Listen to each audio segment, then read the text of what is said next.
Okay, it's 6 o'clock, and I hereby call to order the regular meeting of the Ojai Planning Commission for Wednesday, February 21st, 2024.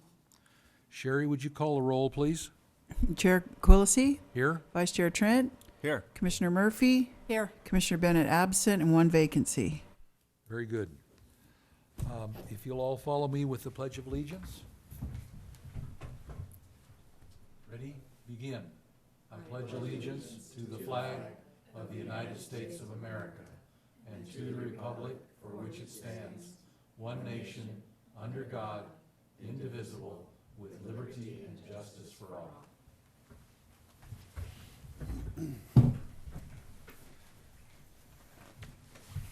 Thank you all. Since we do have a vacancy, I'm not because of vacancy, we have an absent commissioner. I just wanted to ask, do we have any AB 2449 requests for remote attendance? We do not. Okay. Any changes recommended to the agenda? None. Very good. Then let's move on to public communications, the time set aside for you in the audience or in TV land to talk about anything that you wish, items of city business, or in this case, planning commission business, that are not on the agenda. Is there anyone here present who wishes to speak in public communications? Sherry, anyone out there with a hand raised? No, there's not. Okay. Then we will dispense with that and go on to the consent item, the minutes of the regular meeting of the Planning Commission, February 7th. Anyone have any No recommendations. recommendations? Nope. I found them just fine. I have a question for staff afterwards, but, yeah, I thought they were just fine, but we need a motion to approve them. I move that we approve the minutes as presented. I'll second. Very good. Any discussion? Sherry, call the roll on item 1, please. Murphy, Yes. Trent, Yes. Quillisi. Yes. Very good. My resultant question, and this was nothing wrong with the minutes at all, but they, on page 3, it mentions, and I recall having watched the video again, that a deed restriction will be recorded on a lot certifying that the lot split was approved under SB 9. If a lot split is approved under SMA instead, does that also involve a deed restriction? Or is it assumed if nothing is said about SB 9? Yeah, so you're talking about the difference, kind of conversation we were having at the last meeting regarding Correct. what the SB 9 Mhm. piece does and what the Subdivision Map Act does, does. yes. In terms of recordation, I mean, it's a whole different process versus what we're talking about here. Recording, you're creating lots versus, I guess you're creating lots over here as well. Deed restriction, I don't know that I would call it a deed restriction though, because there's other legal parameters in it, like a subdivision map act agreement. There's all these different pieces that end up going into the pot to ensure that you're meeting all those different parameters, and it's not the same process as here. I noticed Is it something that's recorded? Yes. To the same degree of what we're talking about here? Not really, but does it get you to the same goal? Yeah, I think so. Okay. I was just wondering because it said there would be something on the deed if it was an SB 9 split, and I wondered if there would be something on the deed if it was an SMA split. It sounds like there's something. There's But something. it's not the It's same different. thing. It's different though, but there is Okay. something for sure. Very good. Well, let's go on to item 2 then. Proposed revisions to the movable tiny houses ordinance. And we have up for the very first time, Sarah Kamali. Yeah, before Sarah speaks, I just want to kind of frame the conversation tonight. I know that she has a presentation she's going to go through as well. This item is a part of our housing element as well. I believe it's program 5, and it's a program that we're looking to implement, and it's something we've already taken to city council, I want to say towards the end of last year. I don't remember the exact dates. So it's not something that's new. It's something that we're all very familiar with. And because of that, we're much further down the road with the conversation and some of the parameters that we're looking at here tonight. To the point of a draft ordinance. To the point of a draft ordinance for discussion. Right. Yeah, no decisions being made tonight, and I think she'll probably speak to that as well. Without further ado, this is her show. Here's Sarah Camelli. Thank you, Chair Quillisi and Commissioners. So hi, everybody. I will be giving an update on tiny houses, which were discussed at Planning Commission on last December 6th. So just as a quick recap of what's happened so far, the 2-year pilot program was adopted back in November of 2021, which allowed for the development of 10 tiny homes per year and a grand total of 2 over the past 2 years. However, within that period, a total of 2 tiny homes were installed within the city. Whilst there were inquiries from interested residents throughout the past couple of years, it seems the process posed some barriers that kept many of those residents from participating in the program. Now that the pilot program has come to an end, we find ourselves in a position where we have residents who are still interested in the prospect of tiny homes, but no current path for further development exists. As a result, staff has drafted a proposal focusing on the renewal and expansion of the previous program. In doing so, staff is proposing that tiny houses have their own section in the municipal code separate from where they currently reside under ADUs. This revised ordinance builds off the previous ordinance along with the standards for ADUs, but also includes modifications to create opportunity and allow for a more streamlined process.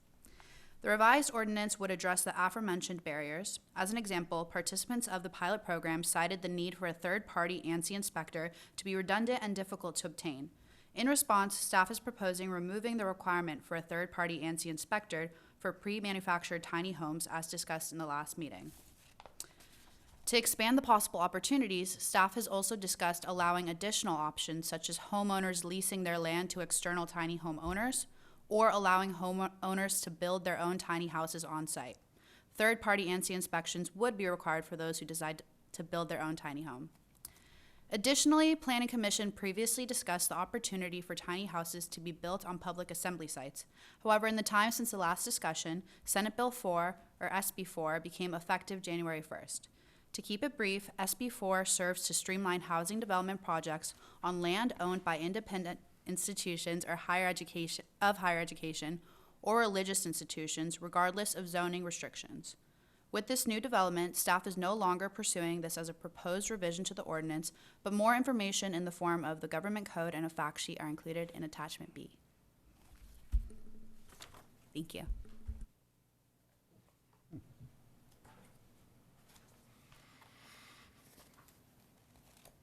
So with that, if you guys have any questions, we can certainly start that question piece, and then if there's members of the public that want to speak, and then bring it back like we typically do.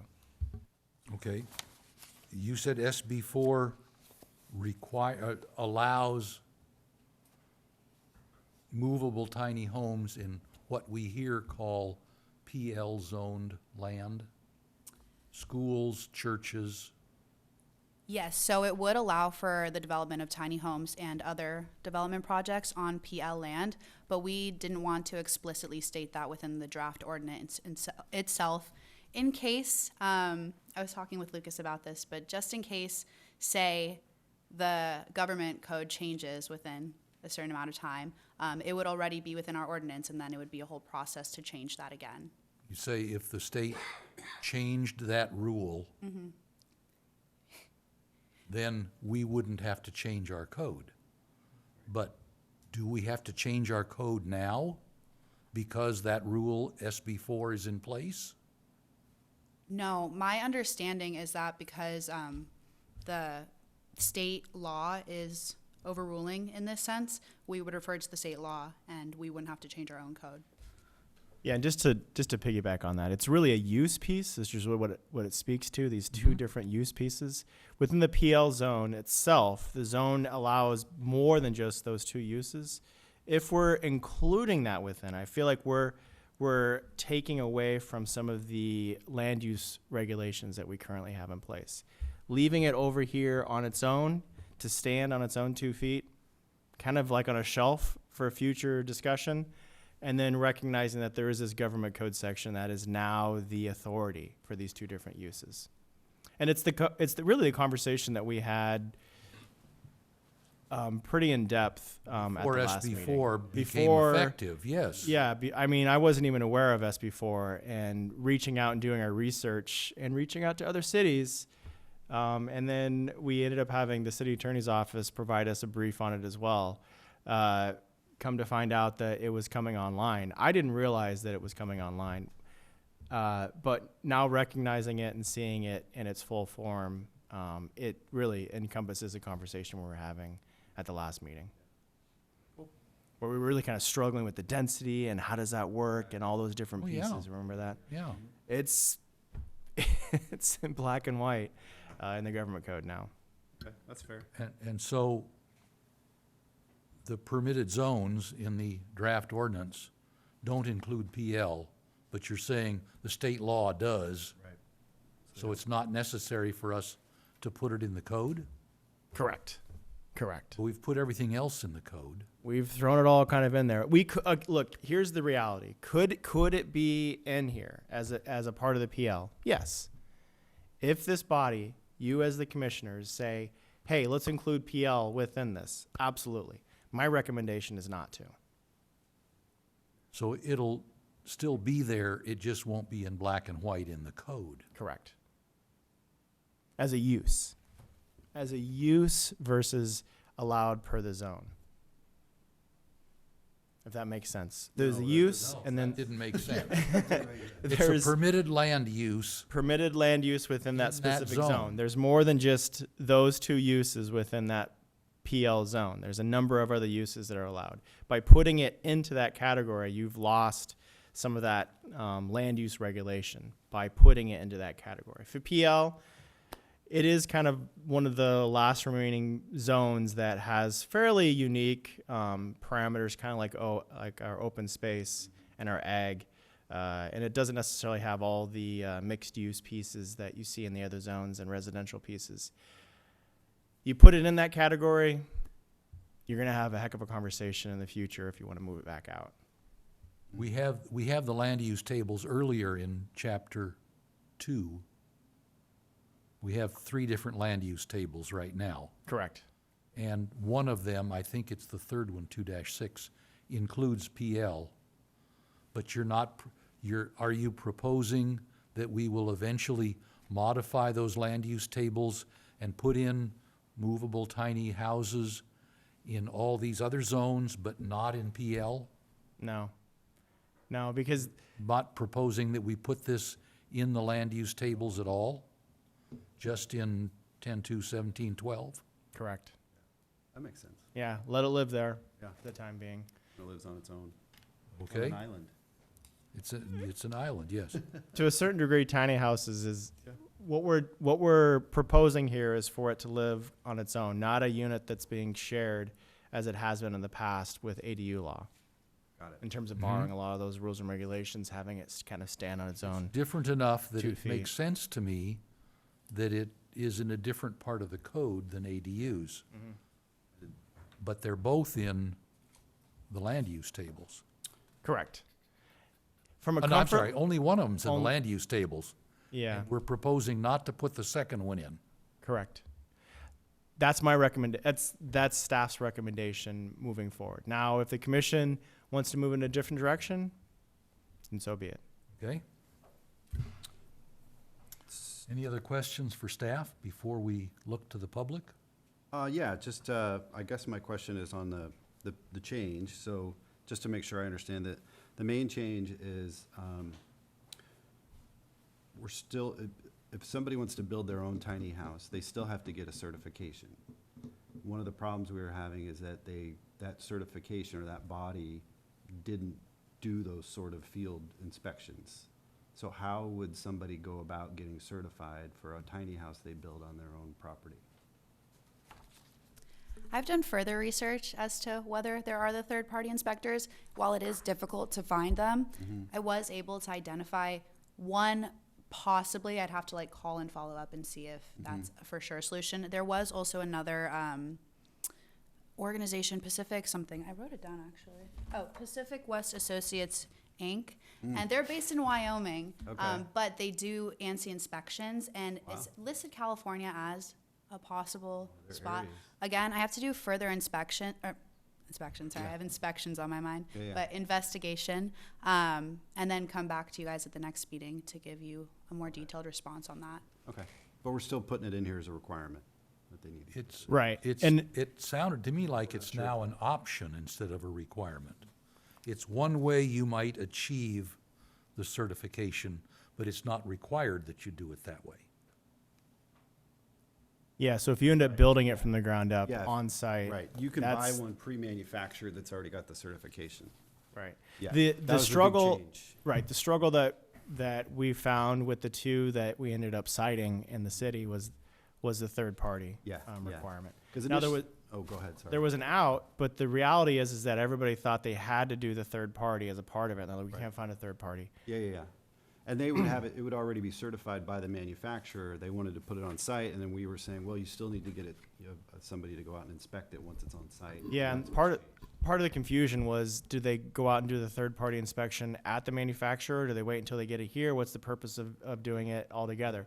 Third party inspection, if it's built on site, that's a completely different Right, that's a ball total game. ballgame. Yeah, Right. Got it. That's Okay. another option that, doing our research, we said, why don't we include this? This seems like another option. Yeah. As opposed to providing barriers, let's get rid of some of those and provide some It options. wasn't called out in the last one. It was not, no. It was called out as a requirement Right, the last time around, and it was but it was a blanket requirement. unobtainable. Yeah, it was a blanket requirement. It's a good word.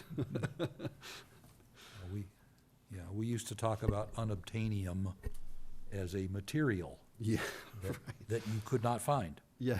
Unobtainium. but that's good.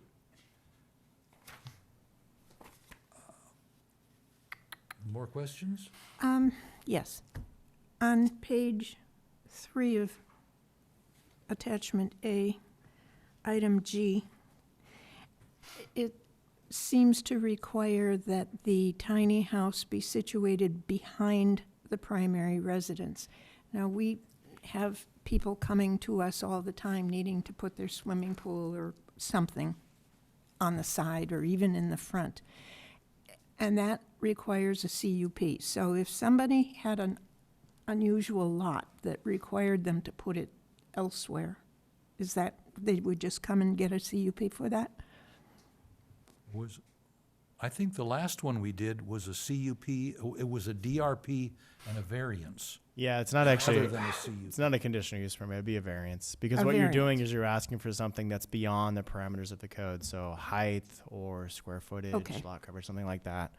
That we have a parameter, but you're going above and beyond the request, and we have to make sure that there's findings. we're And not variance saying- findings Okay. are pretty strict. I mean, out of the, let's say 10 that come and have conversations with someone at the counter, maybe one moves forward.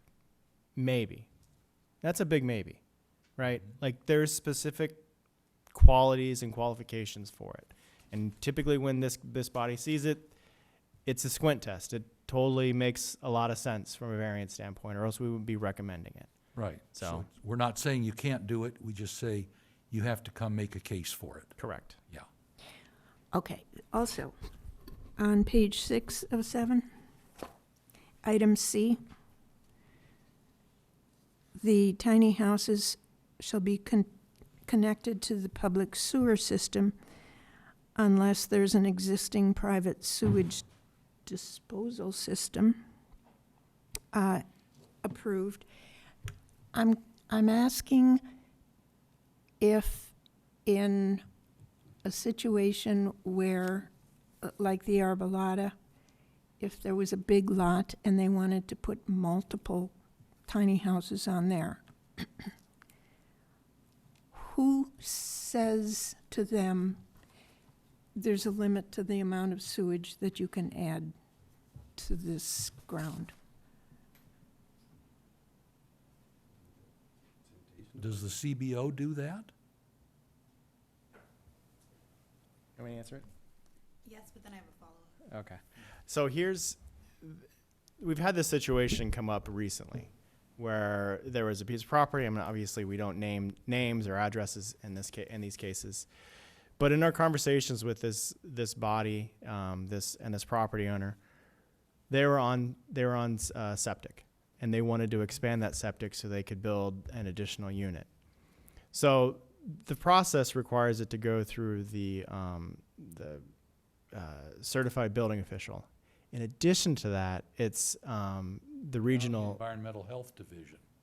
Well, there's the county environmental health, but then on top of that is Los Angeles regional water quality board. Control Board. So yes. those three bodies all encompass a fairly robust process to expand and then monitor. And the reporting for that was to the tune of about $20,000 is what we were finding a year.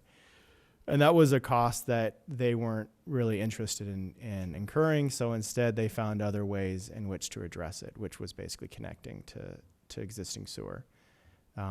I believe through an easement, which we ended up figuring out a solution to that. So that's one example that I can tell you happened in the last 2 years. If they are looking to do and expand their existing system that's not sewer, that's septic instead, it's a pretty robust process. And we're finding it's not prohibitive, but it is definitely, there's a cost associated with it, which is pretty significant. Well, connecting to an existing sewer system, though, is going to cost you $20,000 or more, but only once. Yeah, Not it's the every one, year. and that's really what they started doing the math over the span of like 10 years, and it starts paying for itself fairly quickly. Yeah. And we're not saying that they have to expand their sewer system. We're just saying that they can connect to the current system that they have. As long as they meet all, yes, If and that's approved the by the point here. CBO. Yeah, As long as they meet all the applicable regulations, and that's those different pieces. Right. Right. Okay. It's all encompassing because we know that there are lots of different rules and regulations and layers Right. to how that functions. It's a high hurdle. It is definitely a high hurdle. That's a good way to put it. That's good for now. Okay? I also just wanted to add, and I may have misunderstood, Commissioner Murphy. However, were you asking about multiple tiny houses? Yes. So the other thing I would add to that is that with the residential lots, we do have a maximum, what is it? Maximum of one. Number of movable tiny houses allowed on site. That's at one. The only time there would be multiple tiny houses would be in the case of SB4, where there are different requirements. Okay, thank you. No problem. Okay. I thought it was an excellent administrative report. I mean, we've seen some of this stuff before, so we're a little bit familiar with it. But it was a good explanation. I do have several comments with regard to the ordinance itself, as I was explaining to Sarah before the meeting. I get antsy about those because they wind up being documents I have to sign. So, let's just take a look at a few of them. This is all in attachment A in the packet. And on page 2, items B2, B3, and B5, I'm just questioning why they're there. They don't seem to apply to movable tiny houses. And Yeah. I'm wondering if they're necessary. I know you've basically transposed or translated into this document most of 10.2.1709B, but I'm not sure all of it is necessary. Not saying it should be thrown out because it's not, but I was asking about it. You've got a few new ones like 9 and 13 and that sort of thing. I like the idea Yeah. of taking 10.2.1709M and making a new section because it's different enough that it should make it easier for someone who wants to get into this issue to find the rules. Yeah. Look, you're right. Some of these definitions, actually most of these definitions were pulled over from 10-2-17. And several of them 11, are right. actually mentioned elsewhere in the ordinance, so it's appropriate that the definitions are there. And I think what we're looking for is consistency. There's probably a different way in which we can do it, so we're not necessarily doing the redundancy piece. I would say in response to the basement piece, if it's not on chassis, meaning it's not on wheels, and it's on a foundation, that foundation could very well and very easily have its own little basement with it as well. Look, being from the Midwest, I always had this dream of somehow With a finding. basement under it? Well, the permanent. I get what you're saying. The permanent slab piece. I get that, and that could be a carve out to how we address it through the definitions piece, right? Okay. Unless it's something like this. We've always got some slick little exception in certain cases in our code, right? That we've been monitoring and reviewing over the years. There will be loopholes no matter what we do. Right. For obvious reasons, not everything has its own little nice and neat little box. So that's my plug on the basement piece. That's why when Sarah and I were looking at it, we thought it would be appropriate to put in here. If we want to pull it out, that's fine as well. Yeah. Do we- Efficiency unit, that's B5.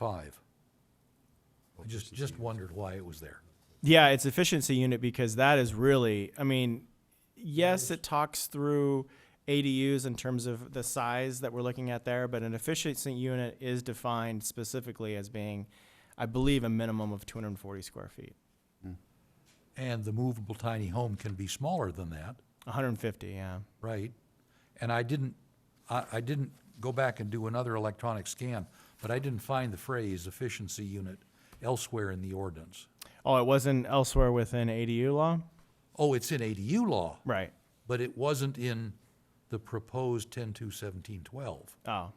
That's why I asked. Yeah, I mean, it's something we can take out, but in the future, if we start adding pieces Yeah. that speak to the efficiency Well, component. if it's extra language that does no harm, Mm-hmm. then not to worry. John? I'm sorry, I hate to go back to the basement piece, but if somebody really wanted to build a basement on a slab, they'd have to go through the building inspector.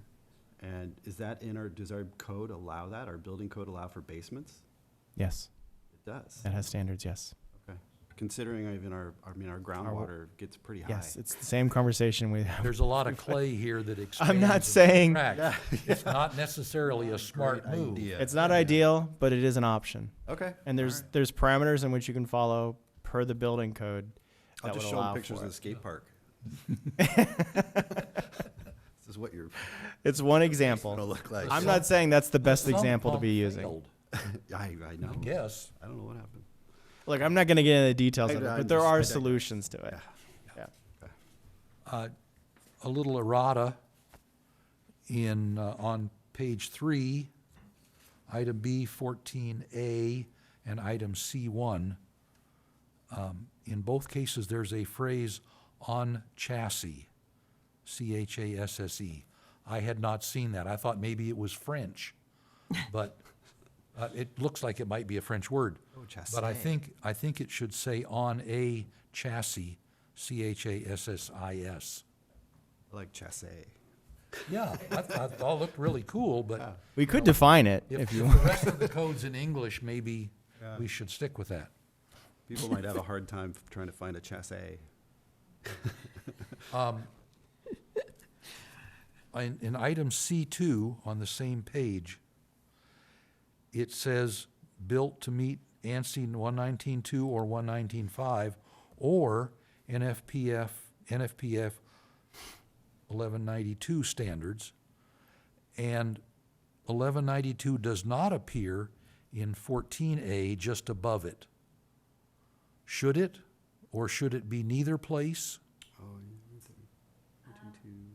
It's pretty important, so it should be in both. That was an error on our Okay, part. that, as I explained, I've made so many errors in my own briefings that I just always appreciate somebody else finding them so I can fix them. Okay, so we're gonna modify 14A to add NFPA 1192. Yes. Okay, now, the application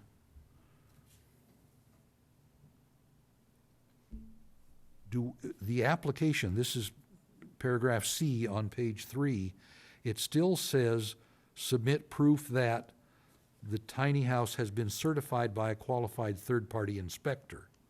If that's done at the factory to ANSI 119.2 or 119.5, that suffices?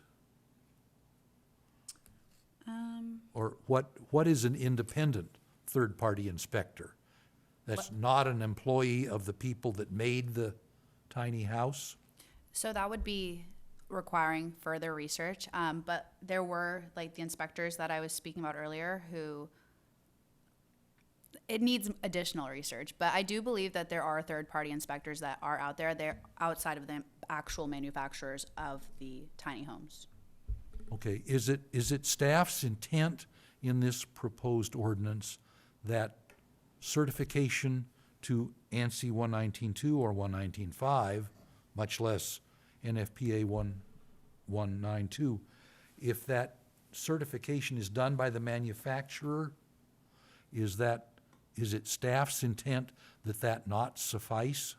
No, that is sufficient because they end up giving basically a sticker. What we're talking about here, and I think the wording could be- instead of saying built by owner in the end, if built by owner in the beginning, identify then that the third party is necessary because at that point it's not been built in the by the manufacturer. Instead, it's built on site.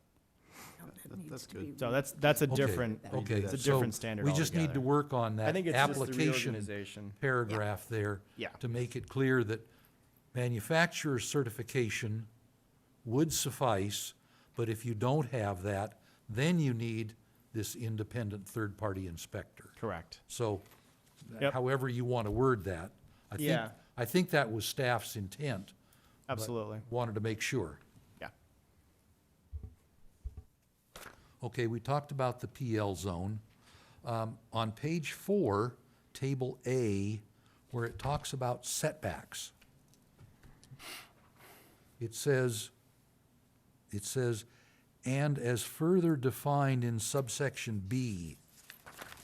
Subsection B, if that is definitions, starting on page 2, there's nothing in there about setbacks. So I think that wording there is misplaced. But we'll come back to that because on another section, on page 6, talking about, the top of page 6, talking about defensible space requirement, that requires 10 feet of defensible space all around the movable tiny house and the adjacent exterior deck area. And I looked up Public Resources Code 4291. It's in there, but over here, we're saying here in Table A, we're saying another part of Table A, side and rear setback of 4 feet. So how do you do a 4-foot setback from your neighbor and have 10 feet of defensible space? I'm not sure I know what the answer is, but PRC 4291 and the setbacks rules that we have in the code are not consistent right now. So one more thing to have a look at. Let me see. Back on page 4, where it says height, it says pre-manufactured 13.5 feet high. Okay, is that a minimum, a maximum? I think it's a maximum. Yeah, that would be a maximum. Okay, so maybe you should call it height limit or no more than 13.5 feet or something.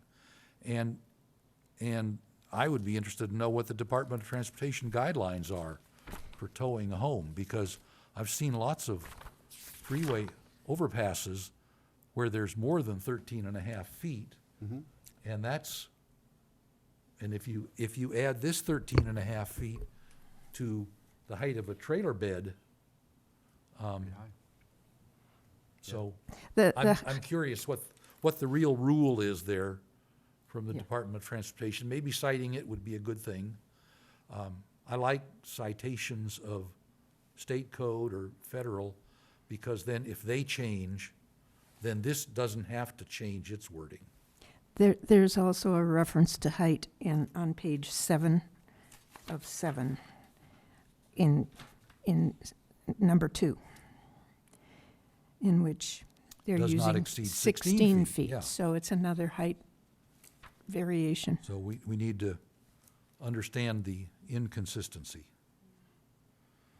All right, page 5, I think we need a couple more words in there. In the first box on the right-hand side, it talks about sit on a permitted permanent materials. And I think, that's what it says here, at least on my page. I think what we mean is it must sit on a permitted permanent foundation consisting of materials including concrete, etc.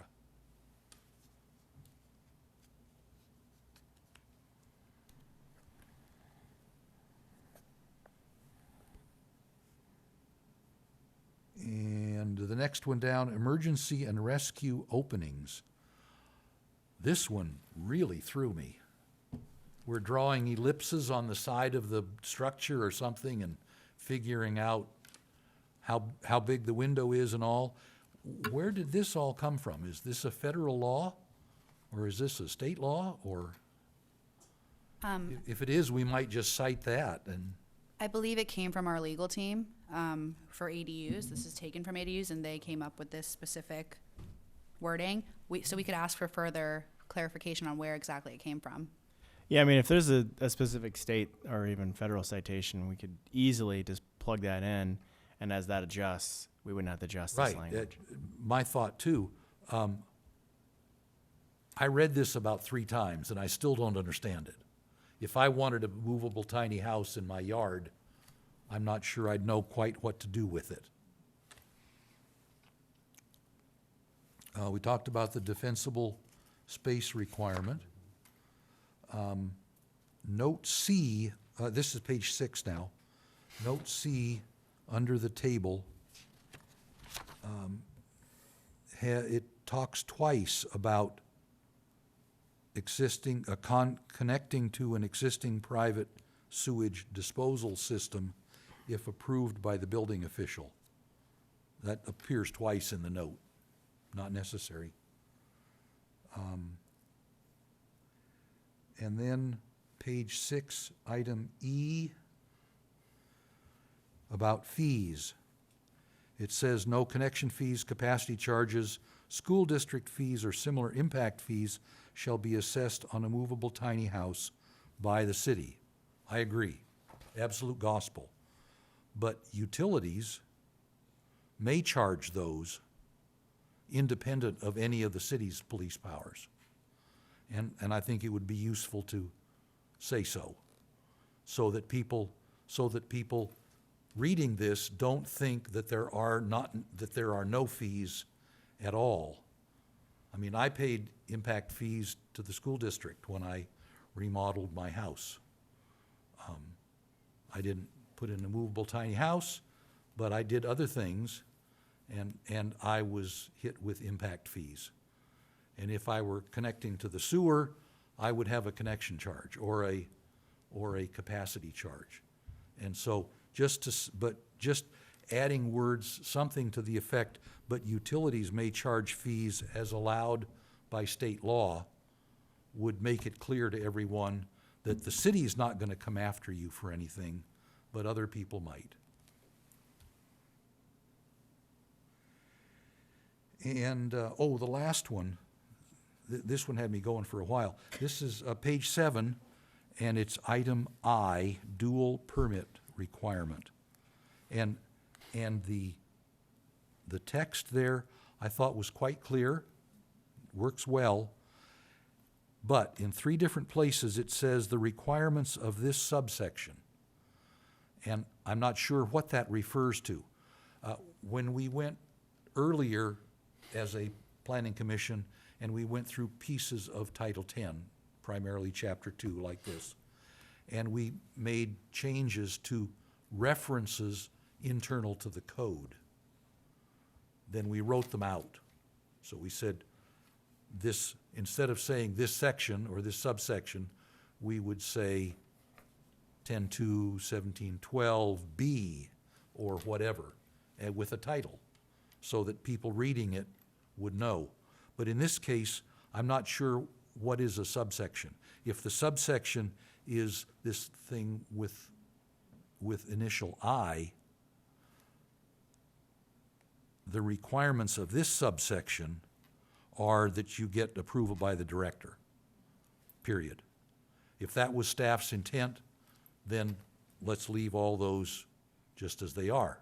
If it was staff's intent that the requirement be, that the requirements to be met are those all of 10.2, 17.12, then it should say this section, or it should say 10.2, 17.12, or something. And again, I just get picky because I have to sign these if we approve them. So I'm not sure what staff's intent was there. It was a good find.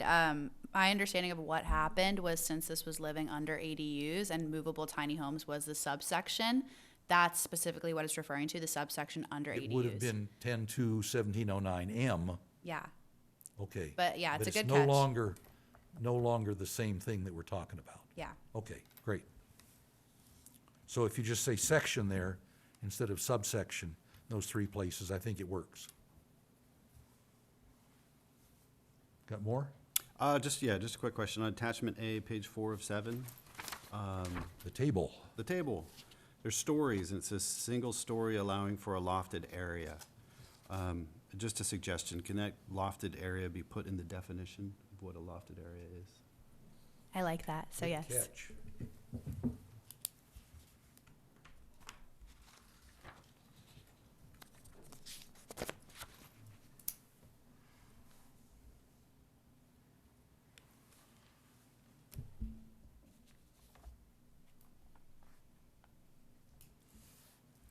I have to say, overall, it looks good. Yeah.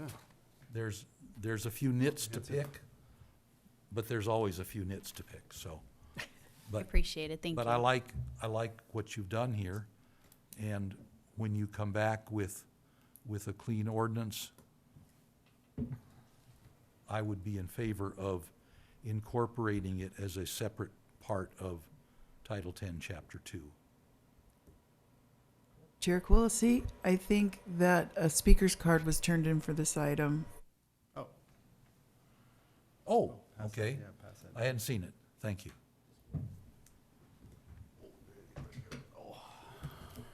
Oh, we wound up doing all the questions, and then I started deliberating. I'm sorry. Okay. If we're done with questions for staff, Think so? then let's do public comment on this agenda item. And I have one card, Larry Steingold. Good evening. Thank you for your service. Larry Steingold, resident, Ojai. I have a question. Where it says movable tiny homes on an owner of a multifamily dwelling may be additionally allow a maximum of 2 movable tiny homes.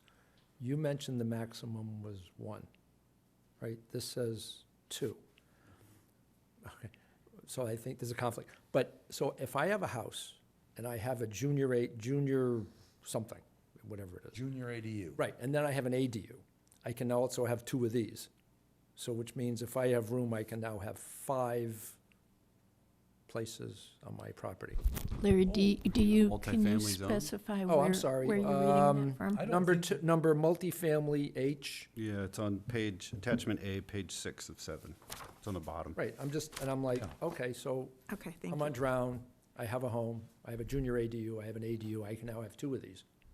That's a good catch. But you I gotta don't be in a- think we have separate multifamily zones. We have residential zones We that do are have kind of separate coded by multifamily. the size of the lot. No, we have multifamily separate zone. multifamily. R2 and R3 are, 3 or 4 Okay, well, so my multifamily. time, Okay. defining multifamily, if I have a house and I rent a room to somebody who's not a family member, that's now a multifamily home. Well, not by your definition, but not by the city's By the city, well, definition. if By the the city s- allows it, So- then it's permitted. But By the the zone doesn't city's change. definition, Right, then they should shut me down. is a primary residence with an ADU, or a JADU, or both. Is that multifamily? Well, it depends if it's R1, R2, R3. Right, but anyway, If it's R1 single family, then no. Let's let I just wanted. Larry finish his. Sorry, Larry. No, He's it's not- still got So time. the difference between an ADU and a movable home, right, is wheels, right? Is that the only difference? No, there's size differences. Right, so I can't take a mobile home, put makeup on it and drop it on a pad in the back of my house and turn it into a. I mean, there's- It depends, you've building got different, requirements. you've got Yeah. different construction Oh, You've got okay. different building requirements, you've got different So size it can't be a mobile, requirements. but, okay. And it's gotta get certified by that body. And could somebody explain what the definition of section 18007 is? It says mobile homes except those fitting the definition of section 18007 of the Health and Safety Code, and travel trailers shall not be permitted. So there is an exclusion or an exception to mobile homes. Oh.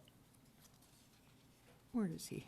Yep. Same sex standards above the, what is that? Standards, I've got, what page On is that? standards. Page 6, Seeing that attachment A, again. 6 or 7 or something. That's one I didn't go back and read Oh, this okay, week. standards, movable homes, except those fitting definition of I don't know health what and 18 safety I- code, da-da-da-da, all What's the that for- exception? All of them? No. Anyway, thank you. Okay. Let's see that. So when you come back, give us a definition of health and safety Yeah, code. section 18007. Will do. Cool. Yeah. And then I think this Catch Larry. the potential solution to what Larry had identified in hold on earlier in his discussion is there could just be a definition of what multifamily is. I think it's already identified in the code, but I think to really kind of plainly identify it per zone. Put it in along with the, Yeah, I think that's probably the easiest way to Discussion of distinguish multifamily. because yeah.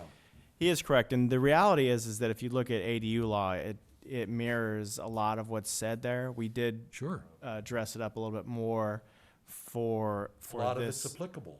provision. Yeah, I mean it's not like they're completely separate, but there's some similarities, but there's obviously several differences in terms of process and objective standards. So Making it clear can't hurt. yeah, Right. exactly. Clarity is important here. It's a good thing.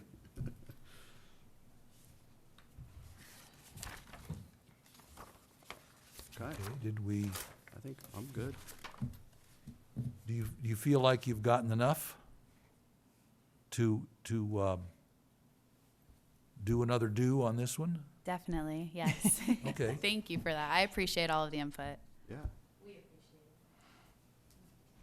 it. Awesome. Very good.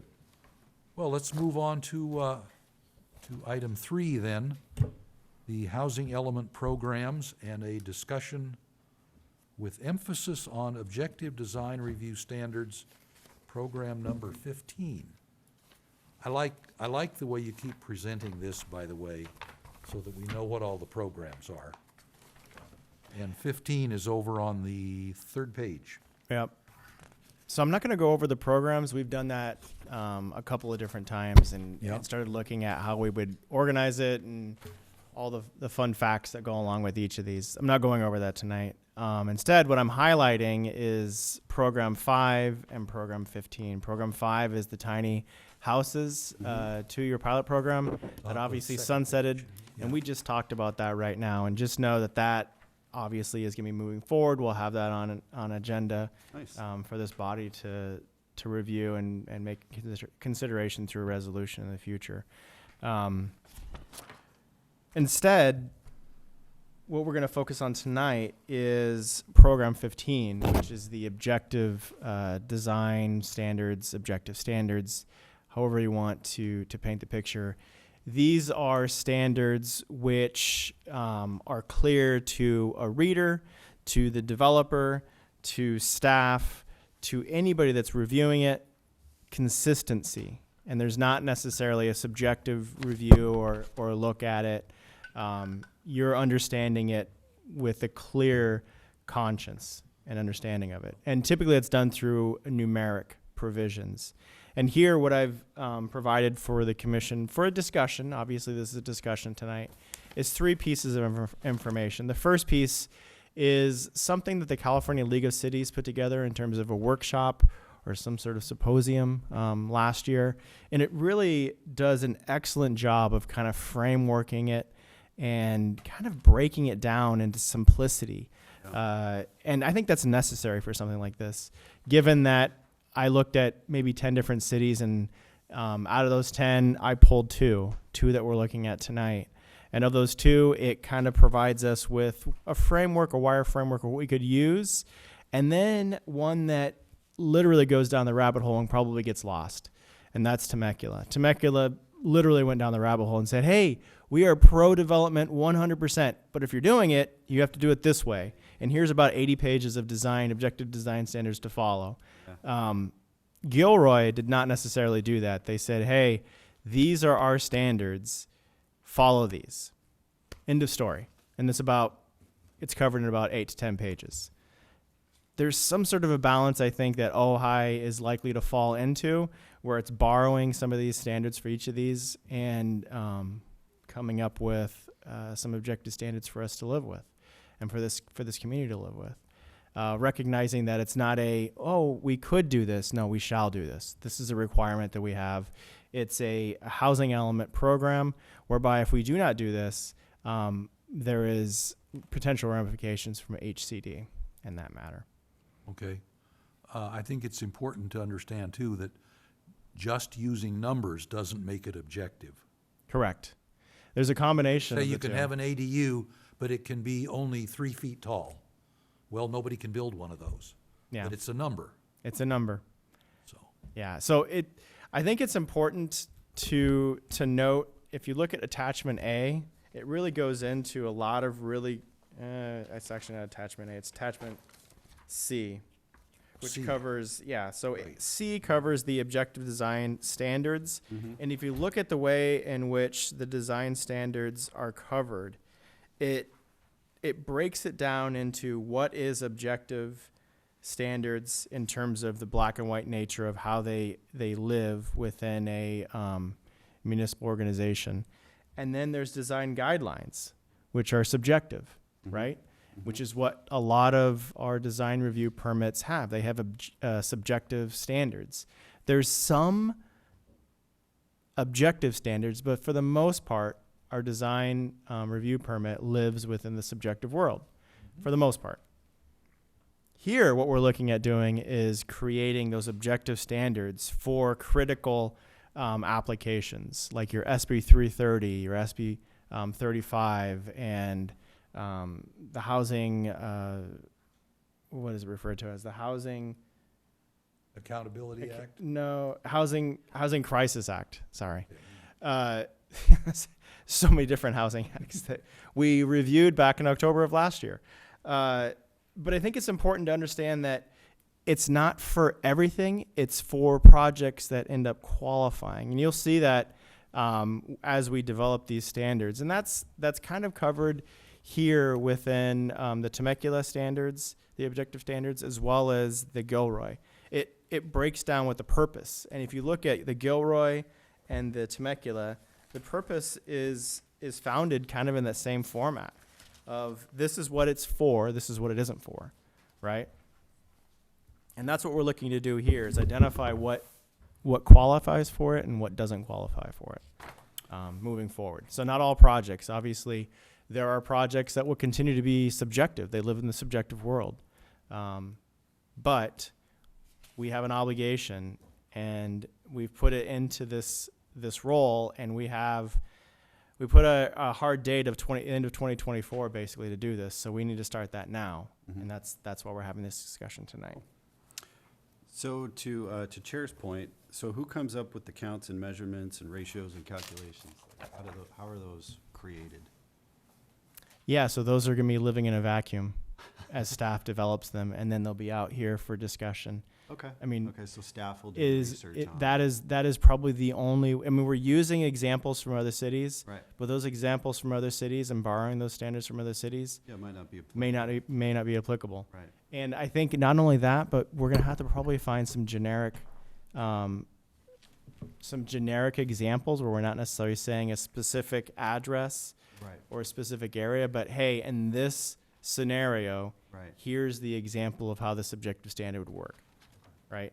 The visuals are just as important as the written, but I think the visuals hold a little bit more power to understanding how than the written. So think about like grade school. When you're in grade school, you love the pretty pictures, and you don't really care so much about the words. The pretty pictures here are just as critical as the words, right? So we're kind of going back to grade school in this sense. Well, these Picture tells definitions of 1,000 different words. styles of houses are very helpful. Yes. Yeah, Temecula does an excellent job Oh, they of breaking it down, and each design style, architectural style, is broken down very eloquently. Do they actually have different zones in the city where different styles are allowed or not allowed? If you've ever been to Temecula, the answer is yes. Absolutely. I have not, I have. Several European times. community. It's wine country to that sense. But more importantly, there are a multitude. You could go to one neighborhood and you're finding a very unique style from an objective standpoint, right? Okay. And they're handling that, but then you look at the next development. And mind you, Temecula does not live in a bubble. They're very much pro development. So that's why their standards, they look for a much more robust objective standard philosophy. So if you bought a lot in some area, you would more or less have to build that design standard or design type In Temecula? That housing style, style? Absolutely. Wow. Instead of having a blank playbook, your playbook has pretty No well been place I've ever set been. Yeah. in terms of how you're going to be addressing it. Now, Gilroy's a little bit different. It's like a giant HOA. citywide City- HOA Yeah. Yeah, to a certain degree, yes. pieces, yeah. What does the true false thing on page 5? Are you just saying that instead of numbers, you're required to have your front door face the street? Look, I wasn't in this workshop, but the true false, I think it's one of those things where you've got to be in your head, is it true or is it false? As opposed to saying, is there a gray area? The gray area's been taken out. It's Right. either with this or it's this. Okay, Okay. okay. Very interesting. And Is that, you said this was a presentation, is that online available?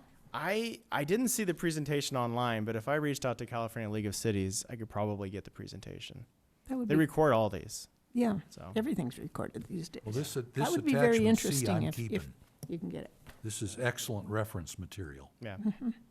Thank you for including all of it. Look, with everything that we do here, we have to have a foundation in which to build from.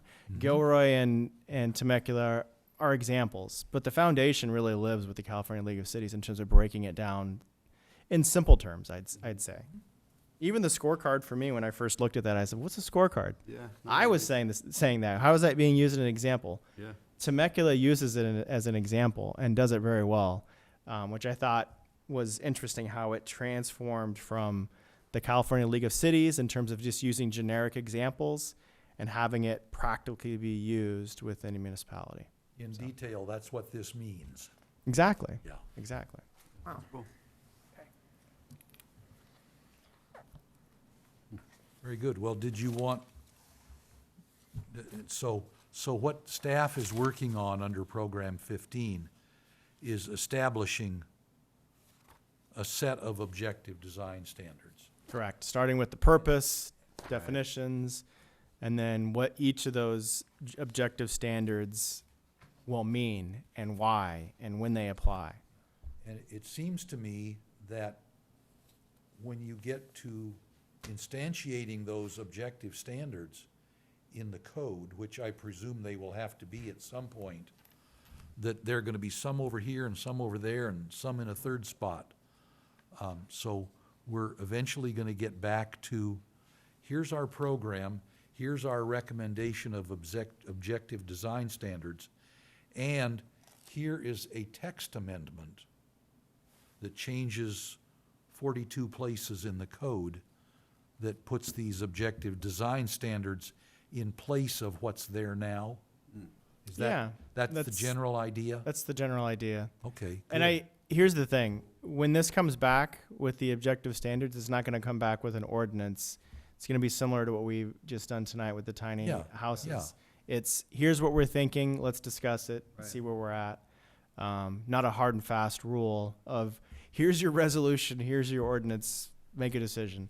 It's a progression piece. We have until the end of this year, but we're also mindful of timelines here.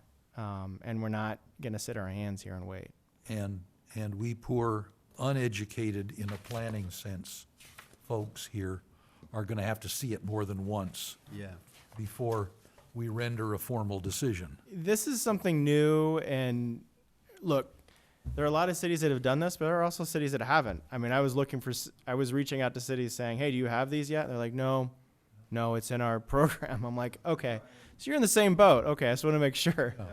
Yeah, it's not like we're the last city to create these objective standards. We're certainly not. Even if we create these objective standards, they are to govern future development or remodeling or whatever.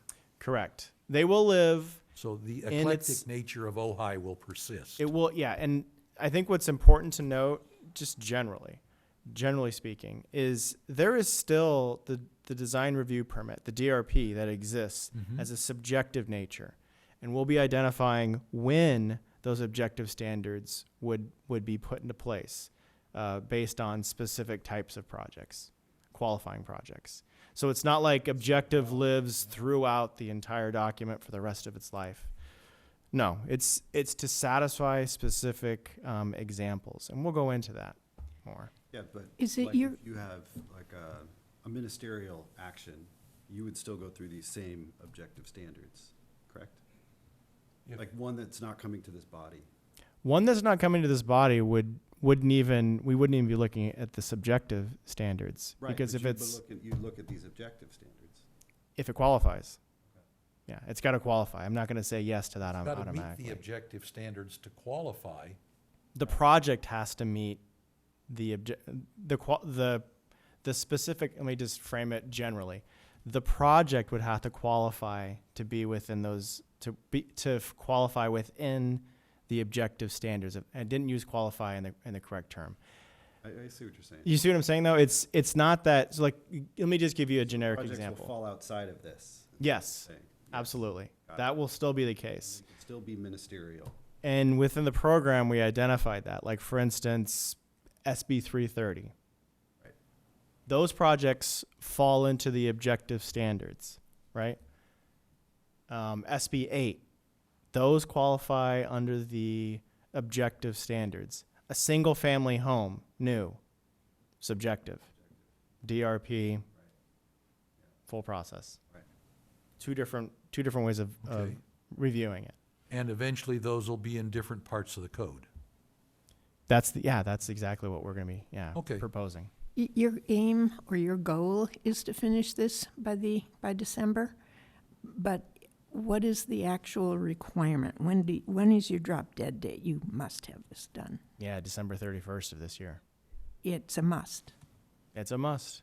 Okay. And here's why it's a must. Because our annual progress report, which we do through the housing element, if we do not get that done by the end of this year, when I report back to HCD by April of next year, they're likely going to come back and say, hey, wait a minute, Program 15, this is what they're doing right now. It's a big one. Program 15, you just said that you were going to be done with this by the end of 2024. I don't see that So as a this part is- of your this is progress prior report. commitment. Yeah. Correct. We said we were gonna do it, so. We've done a couple promises within our programs, but we also did that. But we've seen others that were promised by 22 and 23.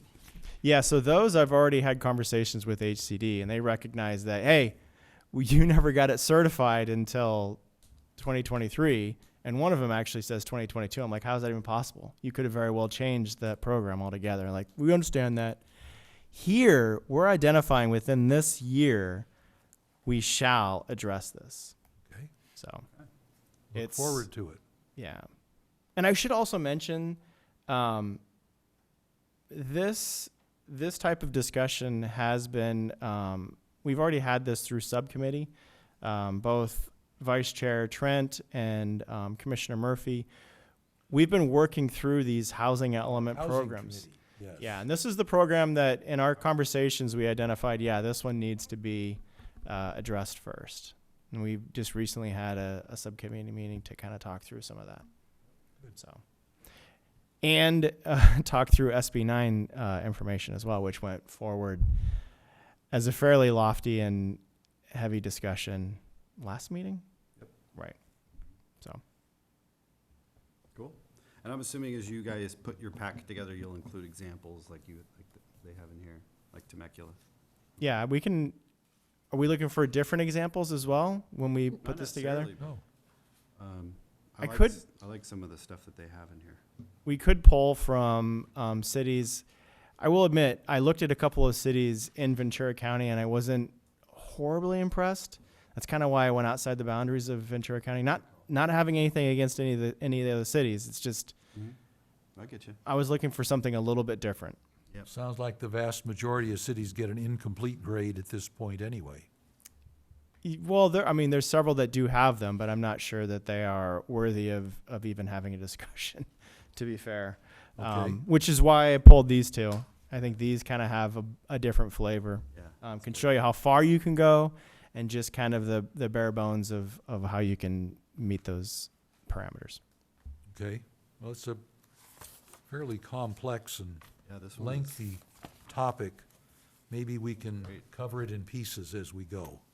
I think it's probably best. Yeah. Okay? Any more questions? No. Okay. Then let's invite public comment. Is anyone here present wishing to speak on this agenda item, the Housing Element Program 15? Sherry, anyone out there? No? All right. Then we'll dispense with public comment on this. And do you have what you need from us tonight? Yeah, I wasn't necessarily looking for the kind of detail that we just got with No, from no, the previous no. item. It was more like, hey, I'm setting the It's table. When I come back, it's going to be You're something on notice, more. there's all this stuff. Yeah, exactly. You got all And this this stuff is to kind of figure how in which we're going to be framing this. Great. But just to be clear, we're not coming up with the metrics. You guys are No. gonna be coming up with the metrics. Oh, yeah. Correct. Okay, just Right. looking You for our you grade us review. on that. Yeah. Okay, Yeah. okay. yeah. Good deal. All right, very good. Let's move on then to item 4, Cool. future agenda items. Looks like the first half of March is It's still canceled. we don't have anyone coming forward with a doable case yet. Well, I think there's a couple of reasons for canceling the 6th. Sorry. Vice Chair Trent had just identified that he would not be able to attend the March 6th meeting. Ah, So well, that puts us at a bit of a disadvantage, meaning that we don't have a quorum to meet. Luckily, the items that we were going to put on for the 6th, we can move to the 20th. And there is a good possibility, and I have full confidence in staff, that we may be able to bring back the movable tiny homes piece on the 20th as well. But that's a question mark. I'm not going to sit here and say that that's absolutely going to be brought forward, but that's a possibility given the good feedback we got tonight. okay, Cool. So for the 20th, the SB 9 revisions, that's a question mark at this point. We're still working through code some, revisions as a result of SB 9? well, revisions given the conversation that we had at the last meeting. Okay. So yeah. we're looking to bring that back. I question that it'll be ready for the 20th. It might actually get pushed to the first meeting in April. So could be a good swap out for movable tiny houses. And then, yes. So 304 South Montgomery Street, that will be coming forward on the 20th. That one is definitely ready. I don't want to say that it's ready for the 6th. I think it's really ready for the 20th. Okay. Right. I think we'll be ready for it by then. We'll have the noticing out, and certainly everybody will be aware of it. Cool. So. Okay? And then, yeah, and then April 3rd, 1440 Daily is ready to go. I've been working with staff to finalize that staff report, which should be ready by the 3rd. But I've said that before, unfortunately, and then something 510 East come Ojai up. Avenue. And then 510 East Ojai is one that is ready to go. We're just putting in the hopper at this point. I'm putting together all the necessary materials. There's a lot that goes into these with all the, you've seen this before. So we gotta make sure we've got all our ducks in a row. Awesome. Mhm. No, you guys are doing a great job. Thank you. The Sarahs are helping. The Sarahs have hit the ground running, as you just saw tonight, and in the previous meeting. Yep, Absolutely. we've had 2 presentations from Sarah's, and they've both been excellent. So, you made good hires. Well, it's easy when you see what we have before us here, so. Good talent. Okay? Cool. Any other comments from the director? All right. Then, any reports from commissioners? Anything else you want to add? No? All right. And then, for the big wrap-up, we have our city council liaison here, Mr. Whitman. Yeah, I don't have much to say, but welcome, Sarah. And I also thought you did an excellent job tonight. I'll raise a little bit of Ojai history that touches on what we were just talking about with objective design standards. I think this is probably roughly 25 years ago. There was a resolution that we would do anything in our downtown corridor in the Mead and Requa style of architecture, which is kind of like El Roblar Hotel and the museum. Yeah. And in fact, Spanish Revival, I think they call it. yeah, Santa Barbara's have a similar kind of thing. so Los Arbolos project, which is on South Montgomery and off to the New Street. Can't remember the name of it. Oh, it's right where Willow hits Montgomery. There's a whole Yeah, batch of townhouses I there. draw a blank on Willow because my wife actually did the oversight of the contract for building Willow, and our kids got used to calling it Bubba Way. But that was designed originally as arts and crafts, that project. But because this was this concept of being more of a Spanish revival, Mead Requa, they had to change. Oh, yeah. After original drawings, they had to go back and redraw it as Oh, my. Spanish. And then the one other historical point is somewhere within about the same time. Everybody in the city was told that we're going to have kind of these neighborhood input on the style of your neighborhood moving forward. But then I don't think anything ever, happened with that, but it wasn't going to be like a citywide, it was going to be like individual neighborhoods There could were provide 22 input. neighborhoods. Yeah. In 4 square miles. Well, I mean, you Small can, neighborhoods. We have city council districts with 1,400 voters. Go figure. yeah, I mean, you can see, you can go around, actually, if you went district by district, you'd see subtle differences in the architectural styles in those neighborhoods, and probably keyed to when they were built. But anyways, that's all I had to say. Thank you for coming in, sir. Yeah, thank you. Any other business before the commission? If not, the time is 7:15. We're adjourned. Thank you all.